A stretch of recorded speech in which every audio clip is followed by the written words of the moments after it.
নমস্কাৰ বন্ধু বান্ধৱীসকল, আজি আপোনালোকে চাই আছে মোৰ হাঁহৰ পোৱালিৰ 48 দিন সম্পূৰ্ণ হ'ল আৰু মই ৰাতিপুৱা ভাগৰ পৰা মই ভিডিঅ' আপলোড দিব পৰা নাই, কাৰণ মোৰ ঘৰত কাৰ্টৰ কাম চলি আছে। কাঠ মিস্ত্ৰী অহাৰ কথা আছিল, তাৰ কাৰণে মই আজি আপোনালোকক সময় দিব পৰা নাই। তো এতিয়া মই আপোনালোকক 48 দিনৰ ভিডিঅ' মই আপোনালোকক দেখুৱাই আছোঁ। আপোনালোকে পোনপ্ৰথমে আজি চাওক মোৰ হাঁহৰ পোৱালিবিলাকৰ গ্ৰথ কেনেকুৱা হৈছে।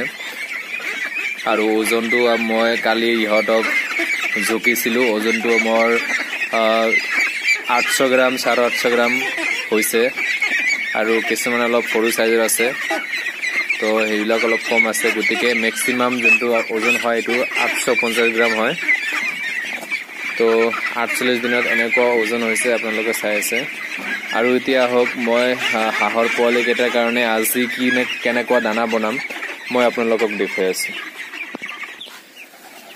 তো আজি আপোনালোকক দেখুৱাই আছোঁ মই আজি 48 দিনত মই হাঁহৰ পোৱালিত কি দিম। আজি কোনো ধৰণৰ ধানৰ টু দিয়া নাই, কাৰণ ধানৰ টুবিলাক মোৰ শেষ হৈছে। গতিকে আপোনালোকে চাই আছে মই পুৰা 70% মানে ফিনিচাৰ দানা দিম আৰু 30% মান মোৰ ইয়াত ধান আছে। তো মই এইটো বগা চাউলৰ ধান হয়, তো চাই থাকক। মই এতিয়া ফিনিচাৰ দানাটো দিম, ইয়াত এড কৰিম। এয়া মই ফিনিচাৰ দানা ইয়াত দি আছোঁ। তো দুটা মই ধুনীয়াকৈ মিহলাই দিম। মিহলাই দিয়াৰ পিছত মই ইহঁতক খাবলৈ দিম, হাঁহৰ পোৱালিক। তো এনেকৈ মই যিমানখিনি দিব লাগে মই দি থাকিম। তো ভিডিঅ'টো লম্বা নকৰোঁ, মই নিজে নিজে দি থাকোঁ, এইবিলাক ভিডিঅ'ত নুঠাওঁ।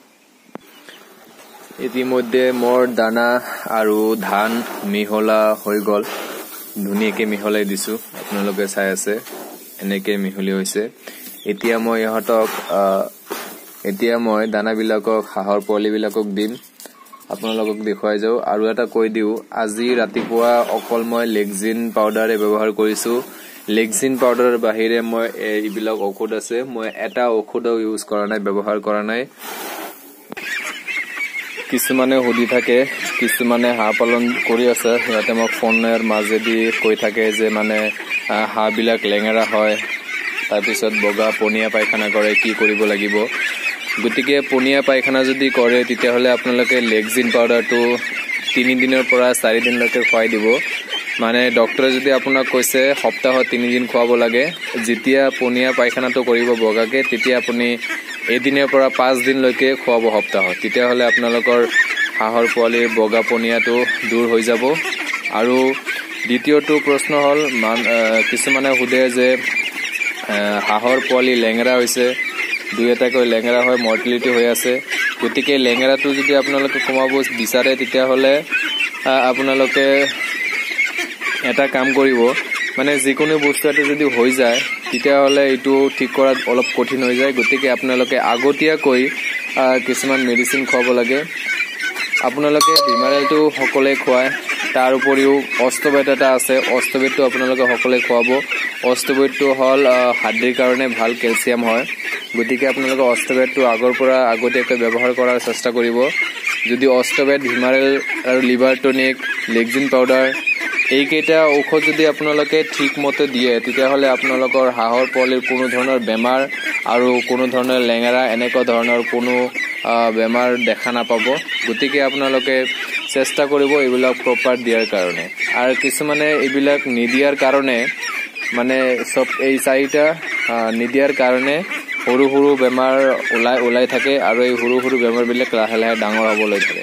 গতিকে আপোনালোকে এই 4টা ভিমাৰেল, লিভাৰ টনিক, লেকজিন আৰু অষ্টবেটটো ব্যৱহাৰ কৰিব, তেতিয়াহ'লে আপোনালোকৰ পোৱালিৰ কোনো ধৰণৰ বেমাৰ নহয়। গতিকে এইখিনি কিছুমানে কুৱেশ্যন কৰে, তো মই আপোনালোকক আজি এইটো ভিডিঅ'ৰ জৰিয়তে বুজাই দিলোঁ। আৰু যদি আপোনালোকৰ কিছুমানৰ হাঁহৰ পোৱালিবিলাক লেঙেৰা হৈছে, তেতিয়াহ'লে জেনি ফ্লেক্স এটা লিকুইড টাইপৰ ঔষধ আছে। এইটো আপোনালোকে গৰু ফাৰ্মাচাৰী এনেকুৱা ধৰণৰ গৰুৰ দানা বিক্ৰী কৰা দোকানত গ'লে পাই যাব। এইটো আনি আপোনালোকে খুৱাই দিব, তেতিয়াহ'লে আপোনালোকৰ লেঙেৰাৰ হোৱা পোৱালিবিলাক ঠিক হৈ যাব।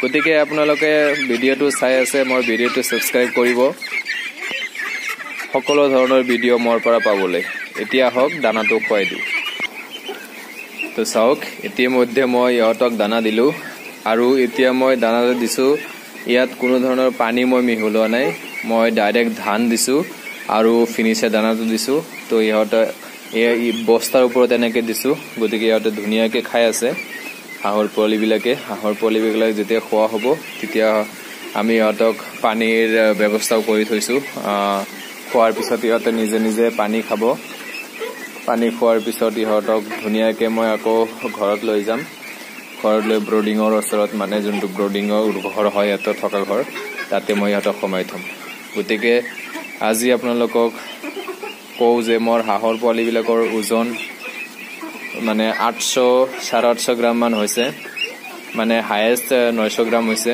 850 গ্ৰাম 800 গ্ৰাম এনেকুৱা হৈছে কিছুমান 700 গ্ৰাম এনেকুৱা হৈছে 48 ডেজৰ মোৰ হাঁহৰ পোৱালি হয় গতিকে আপোনালোকে মোক জনাব যে হাঁহৰ পোৱালিবিলাকৰ সাইজ 48 দিনত ঠিক হৈছে নে হোৱা নাই ধন্যবাদ মোৰ ভিডিঅ'টো চোৱাৰ কাৰণে